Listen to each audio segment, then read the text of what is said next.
Hey everyone, welcome back to a new video on the channel. Today's video, we're going to talk about a very important topic. I think that if not every dog owner should really know, whether you have a young new puppy or a older dog that's, let's say, a couple years old, or even an older elderly dog. I mean, really, this doesn't matter. This topic is very important no matter what age you have for your dog. So the topic is talking about socialization. It is probably the topic that I hear a lot with my clients, but also it's one that's just super important to know with your dog. So there's a term that I learned from Victoria Stilwell's Academy, which is proactive socialization. And what we mean by that, when I learned proactive socialization, before I really started knowing a lot about dog training years ago, socialization to most people even may be like, oh, they need to meet other dogs, physically meet other dogs, or physically meet a lot of people, that sort of thing.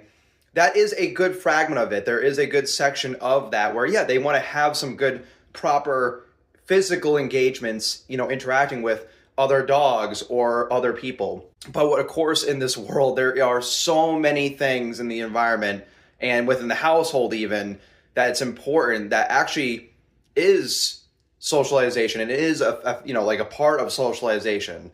So a lot of the times I'll tell my clients, especially young puppies, it's really important to do this, but again, adult dogs too, it's just as important that we not only let them interact with the dog world where they have that physical engagement with another dog or another person, but also bring them to public places and just sit down maybe on a bench or stand somewhere and from a distance and let them take in the world around them from a distance. So visually seeing things, whether that be like other wildlife animals, so like birds or I don't know, like maybe like a cat, like a random domesticated cat walks by, things like that. Or, vehicles are a big deal. So vehicles driving by, some big trucks obviously are going to be really, really loud for some animals, may even scare a dog.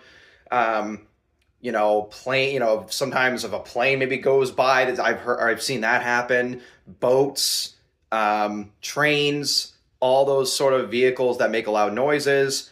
And then, of course, bringing them to places where there are certain sounds they may not hear on a typical basis, like bring them to the beach, then bring them to like the woods, bring them to a city, bring them to a more of a suburban neighborhood.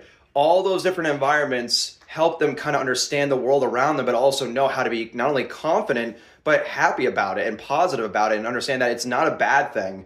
A lot of times if, some dogs that are fearful of things, there may have been a past where they may have not been really, shown in a positive way that aspect of life, whether let's say they're spooked by a truck going by, maybe they weren't really so exposed to that in their, prior, in their life, so when they go and experience it for the first time, they're really, really nervous and they're really like, ooh, they're a little bit, put off by it, a little kind of standoffish, which is totally normal.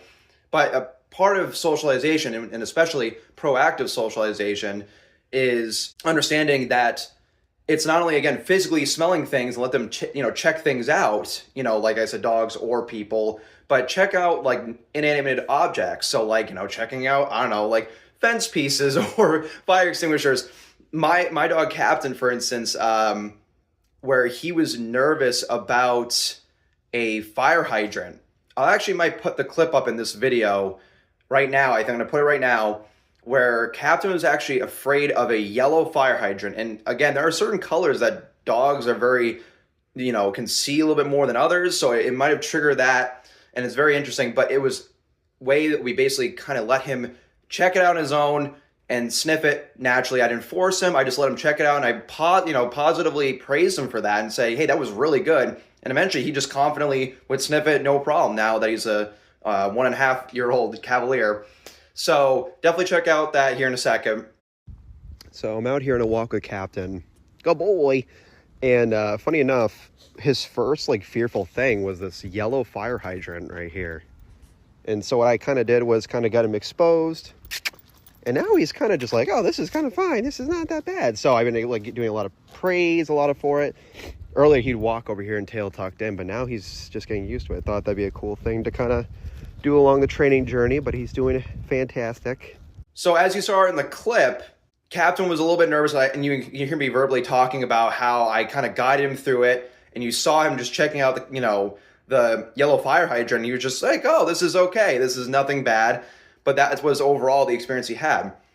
But mostly what I recommend to any pet parent, like I said, is let them experience the world. Let them check out everything, whether it's sniffing things or visually looking at things from a distance, and praise them for that. Give them treats, give them a lot of praise for just looking at it, maybe not, being so scared or, overstimulated, being just calm and relaxed and checking out the world around them. It's important. Even stuff in the household. So what I mean by indoor stuff is like vacuums, especially with those loud noise vacuums. So there's hair dryers.